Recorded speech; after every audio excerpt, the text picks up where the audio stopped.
Saya akan membagikan sedikit tips bagaimana tanaman cabai tidak keriting. Sekarang bisa sedikit mengambil kesimpulan tentang keriting pada cabai. Ini sebelumnya ketika sependek ini benar-benar tidak pernah saya urus sama sekali. Saya diamkan begitu saja. Nah, ini sampai seperti ini ya, daunnya keriting dan tidak ada buah, belum ada buah yang muncul lagi. Ya, saya kasih kompos ya. Ini beberapa hari lalu ya, sekitar 4 hari lalu langsung muncul permunculan buah-buah baru, bunga dan buah-buah baru. Ini juga bunga tetap produksi ya, tetap ada bunga baru gitu. Ya, tetap ada dan tidak rontok lagi. Ini benar-benar keajaiban tanah ya.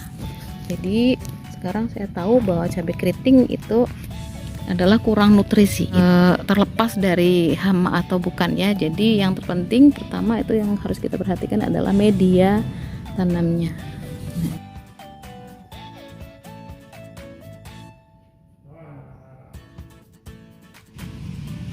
Sementara sebelumnya ini cabai hanya berbuah 2 biji, yang satu busuk, yang satunya saya nikmatin untuk bikin sayur ya.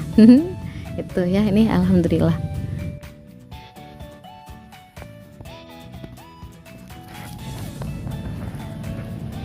Ini juga nih dari tanaman kemangi, ini tanahnya benar-benar tidak pernah saya ganggu gugat, hanya saya kasih kompos lagi dan lagi gitu ya ketika sudah menurun. Ya, alhamdulillah. Sama halnya dengan jahe. Ini jahe yang saya tanam berapa bulan lalu ya, belum lama, dan ini kita lihat tuh buahnya terlihat subur ya. Maksudnya terlihat subur di sini, rimpangnya kelihatan seger gitu, seger dan besar nih rimpangnya. Dan ini sudah pernah saya panen untuk saya bikin minuman. Nah, tuh ternyata dalam gitu ya. Dan ini juga benar-benar tanah yang lama. Nih, tunas baru juga tumbuh. Ini tanah lama, ketika sudah turun saya kasih lagi kompos kayak gitu aja terus. Ini alhamdulillah. Dan ini baru saya taruh lagi beberapa hari lalu komposnya, ini langsung berbunga. Ya, karena memang sudah masa generatif, yang lainnya sudah mulai berisi dan isinya agak terlambat karena kemarin nutrisinya kurang. Itu jadi pengalaman tentang tanah luar biasa ya, tidak ada yang expired. Nah, di sini juga tentang flamboyan, saya baru tahu ya bahwa perkembangan flamboyan tuh begitu. Ketika generatif berbunga, kemarin saat bunganya belum pada kering, ini seperti layu semua, kering semuanya gitu ya. Setelah bijinya semuanya sudah jadi sudah siap untuk dipanen, ternyata tumbuh tunas-tunas baru nih. Ini banyak sekali tunas barunya. Jadi saya baru tahu ya, ternyata flamboyan begitu sistemnya. Begitu bunganya banyak, buahnya banyak, dia stop tumbuh tunas gitu ya. Nah, ketika buahnya sudah masak seperti ini, baru tumbuh tunas baru lagi. Nanti akan muncul bunga-bunga lagi. Jadi bermusim gitu ya bunganya. Dan ini medianya benar-benar media yang sangat lama. Ini sudah lebih dari 1 tahun media dasar, dan ini perlu diketahui tidak ada akar yang keluar dari polybag. Artinya dia sudah cukup ya, nutrisi di polybag udah cukup. Nah, benar-benar bersih. Padahal udah tahunan. Ini sudah tahun kedua. Ini zamannya saya menanam cabai pelangi ya. Ini masih ada. Dan ini luar biasa ya. Padahal saya perhatikan tanahnya hanya begini. Tapi subhanallah, kandungan tanah itu ketika organik memang tidak ada tandingannya. Ini buktinya ya. Saya tidak pernah apa-apakan ini. Bahkan kalau memupuk POC itu, yang lain saya kasih POC, ini kadang lupa, sering sekali seperti itu ya. Dan ini alhamdulillah benar-benar subur nih, tunasnya juga banyak. Ini mungkin tunas yang kurang tepat ya, bisa saya buang nanti. Tunasnya nih ada 1, 2, 3, 4. Iya, ada 4 tunas baru dan subur-subur nih gemuk-gemuk tunasnya. Ini bukti bahwa tanah itu memang luar biasa ya. Tidak ada istilah expired. Yang penting kita yakin saja, yang penting kita pelihara, kita rawat dengan organik 100% ya, insya Allah seperti ini. Dan ini yang saya suka, ini daunnya saya hampir tidak pernah melihat dia yang kuning begini. Selalu begitu jatuh, begitu kuning begini, tahu-tahu besok lagi sudah nggak ada, udah raib. Kemungkinan sudah membusuk gitu ya, karena memang sifat daun yang seperti ini, daun yang banyak mengandung nitrogen dengan sifat bulat-bulat ini gampang sekali hancur. Jadi makanya kalau kita mau cari tanah humus, tanah subur itu di bawah pohon albu, pohon flamboyan begini, karena daunnya begitu jatuh langsung membusuk gitu ya, cepat sekali. Ciri-cirinya ini bulat-bulat gitu ya, seperti kacang-kacangan gitu ya.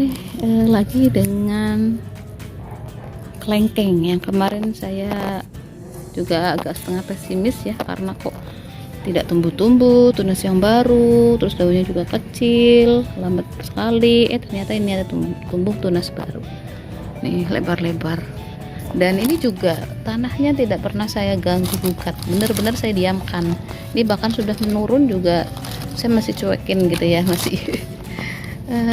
masih biarkan saja. Ini juga, ini udah 8 tahun di pohon, saya biarkan saja juga aman-aman saja. Ini 8 tahun tidak pernah saya apa-apakan ya, kecuali kalau terlalu lebar saya kurangin daun-daunnya kayak gitu saja. Tapi benar-benar tanahnya tidak pernah saya ganggu gugat. Hanya tadi kalau benar-benar sudah berkurang saya tambahin. Dan di sini juga kelihatan lagi tuh tunasnya banyak. Ini bambu-bambuan ya, bambu-bambuan. Nah, jadi beda lagi penanganannya dengan stroberi. Kalau stroberi emang harus yang gembur tanahnya. Ini juga saya yakin akan tahan lama, ini akan bisa bertahun-tahun asal dikasih terus kompos baru di atasnya ketika sudah menurun. Nih luar biasa perkembangannya. Saya sudah mulai seneng gitu ngelihatnya ya, karena kalau siang itu benar-benar mengkilap daunnya. Sudah melebar ini ya, dan sudah tumbuh sulur-sulur baru. Ini masih saya perbanyak terus karena saya sengaja akan membuat istilahnya kebun stroberi yang minim biaya gitu ya. Jadi ini akan saya perbanyak dulu. Saya tidak akan fokus ke buah dulu sebelum saya dapat banyak tanaman stroberinya. Kecuali kalau memang dia sudah mulai berbunga, ya apa boleh buat. Tuh ya. Jadi fokus saya masih perbanyakan. Nih anakan juga nih udah banyak. Akarnya sudah mulai kelihatan. Tuh. Nanti kalau akarnya sudah memanjang, sudah penuh, saya akan pindah tanam. Nah, jadi sama dengan alpukat ini baru sekitar bulan Juli kemarin, belum 1 tahun ya. Ini baru 6 atau 8 bulan ini, udah subur sekali. Ini juga jarang sekali saya apa-apakan ya, jarang saya pupuk. Kalau inget saja saya kasih POC.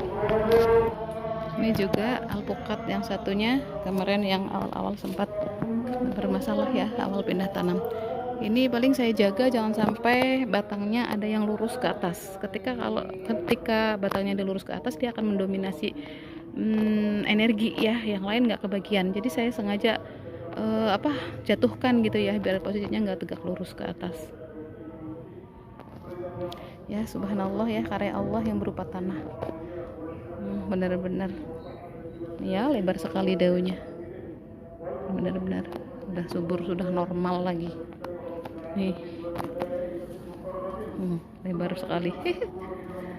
Subhanallah, nikmat Tuhanmu yang manakah yang kau dustakan. Ih, lebarnya mantap nih. Berapa nih, lebih dari sejengkal saya panjangnya ya. Padahal saya nggak pernah apa-apakan ini tanaman, benar-benar apa adanya yang di tanah saja. Ini benar-benar tidak pernah berhenti berbuah. Baru beberapa hari lalu saya petik buahnya, ini udah penuh bunganya.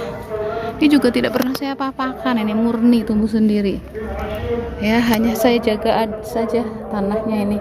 Artinya ketika ada rumput yang terlalu rimbun di bawah batangnya, saya cabutin untuk jadiin kompos. Terus daun-daunnya saya biarkan aja begini. Dan subhanallah kemarin terakhir panen itu benar-benar besar sekali ya, buahnya membesar, makin hari makin membesar. Memang tidak ada lagi alasan untuk manusia tidak bersyukur dengan adanya bumi Allah ini ya. Inilah parasit satu-satunya yang berbunga, gak tahu apa namanya. Saya ambilnya juga jauh di Jambi.